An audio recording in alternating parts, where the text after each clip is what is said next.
Hello बच्चों, आज हम कक्षा 7वीं का पाठ 7 स्कूल की छुट्टियों का अध्ययन करेंगे। अप्रैल में परीक्षाओं से 2 सप्ताह पहले स्वामीनाथन को लगा कि पिताजी का मिजाज बहुत खराब होता जा रहा है। मिजाज यानी कि स्वभाव। वे बात का बतंगड़ बनाने लगते थे, लेकिन उन्होंने अचानक अपने बेटे को तंग करने का फैसला कर लिया हो। अगर वह दादी से गपशप कर रहा होता तो उससे कहा जाता है, याद रखो परीक्षा नजदीक है, तुम्हारी दादी इंतजार कर सकती है लेकिन परीक्षा इंतजार नहीं करेंगी। अगर वह माँ के पीछे पीछे भागता नजर आएगा तो उसे ढूंढवा कर पढ़ाई करने का आदेश दिया जाएगा। अगर तालुका दफ्तर के घंटे के 9 बजाने के बाद उसकी आवाज कहीं सुनाई देगी तो पिता के कमरे से आवाज आएगी, स्वामी तुम अभी सोए नहीं, तुम्हें सुबह जल्दी उठना है और पढ़ना है। स्वामीनाथन के जीवन का यह बहुत कठिन समय था। एक दिन उसने चिढ़कर पिता से कहा, आप परीक्षा को लेकर इतने परेशान क्यों हैं? तुम फेल हो गए तो? मैं फेल नहीं हो सकता। नहीं हो सकते, लेकिन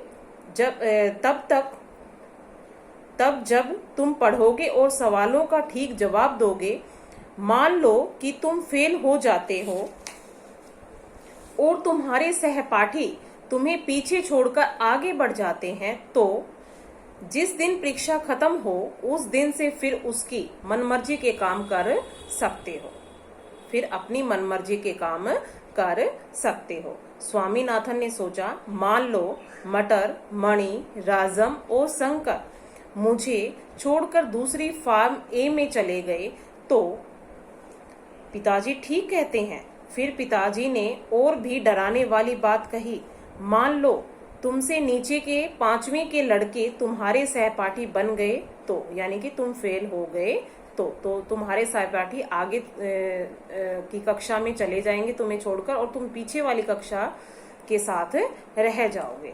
ऐसा सुनते ही स्वामीनाथन परीक्षा की तैयारी में लग गया। स्वामीनाथन ने आधा घंटा दशमलव के सवालों में लगाया। परीक्षा का अंतिम दिन। एक तरफ सूखे होठ, सूखा गला, शाही से रंगी उंगलियां और थकान, और दूसरी तरफ परीक्षा समाप्त होने की खुशी के साथ स्वामीनाथन अंतिम दिन परीक्षा भवन से बाहर निकला। स्वामीनाथन को अचानक लगा कि उसे इतनी जल्दी बाहर नहीं आना चाहिए था, लेकिन वह हॉल में और कैसे रुक सकता था। तमिल का पेपर 5 बजे तक चलने वाला था।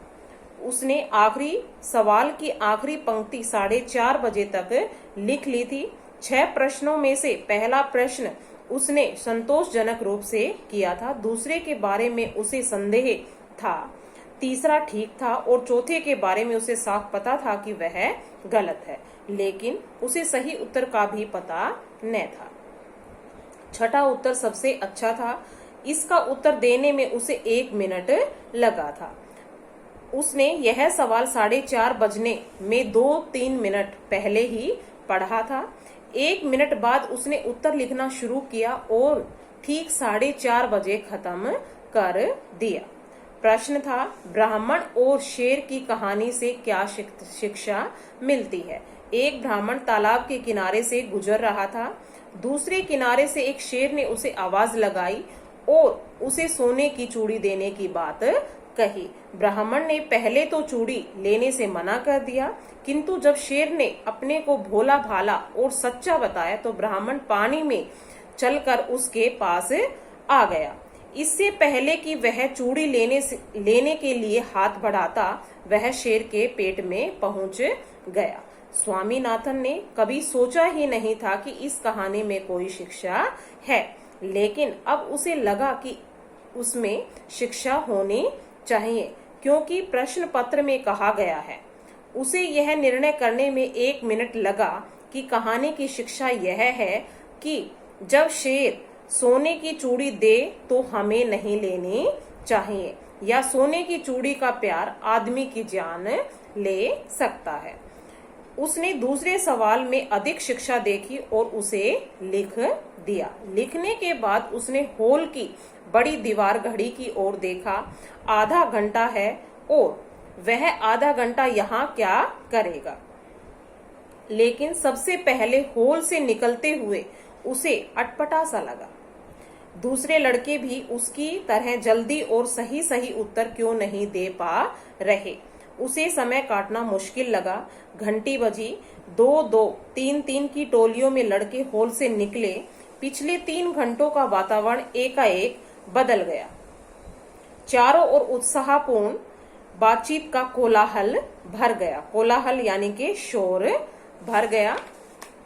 स्वामीनाथन ने एक सहपाठी से पूछा, तुमने आखिरी सवाल के जवाब में क्या लिखा? कौन सा? शिक्षा वाला? तुम्हें याद नहीं है? अध्यापक ने क्लास में क्या बताया था? सोने के लालच में ब्राह्मण की जान चली गई। सोना वहां कहाँ था? स्वामीनाथन ने आपत्ति की। आपत्ति यानी कि ऐतराज उसने किया। वहां तो सिर्फ सोने की चूड़ियां थी। तुमने इसका जवाब कितना लंबा दिया? 1 पृष्ठ, सहपाठी ने उत्तर दिया। स्वामीनाथन को यह उत्तर अच्छा नहीं लगा। उसने सिर्फ 1 पंक्ति लिखी थी। क्या तुम्हें इतना लंबा जवाब नहीं लिखना चाहिए था? थोड़ी देर बाद उसे राजम और शंकर मिले। हाँ भाई, तुम लोगों का पेपर कैसा लगा? तुम्हें कैसा लगा? शंकर ने पूछा। बुरा नहीं था, स्वामीनाथन बोला। मुझे तमिल से डर लग रहा था, राजम ने कहा। अब लगता है मैं बच गया। पास होने लायक नंबर तो मिल ही जाएंगे। नहीं, ज्यादा मिलेंगे, 1 क्लास, शंकर बोला। अरे सुनो, स्वामीनाथन कहने लगा, एक बेवकूफ ने शिक्षा वाले सवाल के जवाब में पूरा पृष्ठ लिख डाला है। मैंने तो 3/4 पृष्ठ ही भरा है, राजम बोला। और मैंने आधे से कुछ ज्यादा, शंकर ने कहा। इन मामलों का विशेषज्ञ माना जाता है। विशेषज्ञ यानी कि किसी विषय का विशेष ज्ञान रखने वाला। मैंने भी इतना ही लिखा है, लगभग आधा पृष्ठ। स्वामीनाथन अपनी अंतर आत्मा के घाव पर जैसे मरहम लगाते हुए झूठ बोल गया और उस क्षण के लिए उसने अपने झूठ पर विश्वास भी कर लिया। अरे तुम लोग जानते हो न, कल से स्कूल की छुट्टी है, क्योंकि उस दिन परीक्षा का अंतिम दिन था, उनकी सबसे आखिरी परीक्षा थी। तो फिर कल क्या करोगे? किसी ने पूछा। मैं अपनी किताबें चूल्हे में डाल दूंगा, स्वामीनाथन बोला। शंकर ने कहा, मेरे पिता ने छुट्टियों में पढ़ने के लिए कई किताबें मुझे खरीद दी हैं, जहाजी सिंदबाद, अली बाबा आदि। मणि हाथ ऊपर उठाकर रोता झीकता हुआ आया। वक्त बहुत ही कम था, वरना मैं आखिरी सवाल को भी उड़ा सकता था। मटर भी कहीं से प्रकट हुआ। उसके बाएं गाल पर शाही की बड़ी लकीर थी। 15 मिनट बाद फिर घंटी बजी। सारा स्कूल हॉल में इकट्ठा हो गया। सबके चेहरों पर खुशी थी और बातों में अच्छी दोस्ती की झलक थी।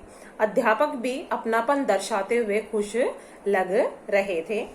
हेडमास्टर मंच पर आए और शोर के थमने का इंतजार करने के बाद उन्होंने छोटा सा भाषण दिया। उन्होंने कहा कि स्कूल जून की 19 तारीख तक बंद रहेगा और 20 जून को स्कूल खुलेगा। उन्होंने आशा व्यक्त की कि लड़के अपना समय नष्ट नहीं करेंगे और कहानियों की किताबें पढ़ते रहेंगे और अपनी अगली क्लास की किताबों पर नजर डालते रहेंगे, क्योंकि वे आशा करते हैं कि सब अगली क्लास में जाएंगे। अब 1 मिनट और प्रार्थना होगी और उसके बाद सब लड़के अपने अपने घर जा सकते हैं। प्रार्थना के अंत में जैसे तूफान आ गया हो।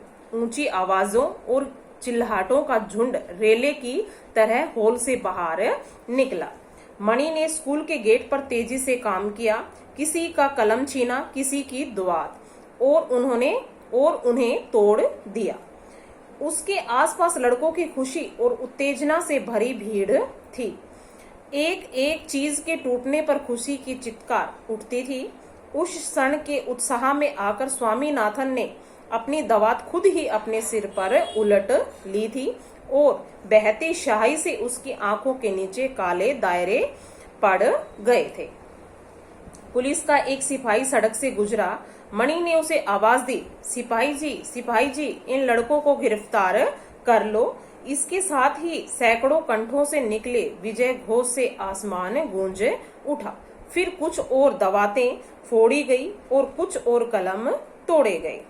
इस सारे तमाशे के बीच मणि जोर से बोला, कोई सिंगाराम की पगड़ी ले आए, मैं उसे रंग दूंगा।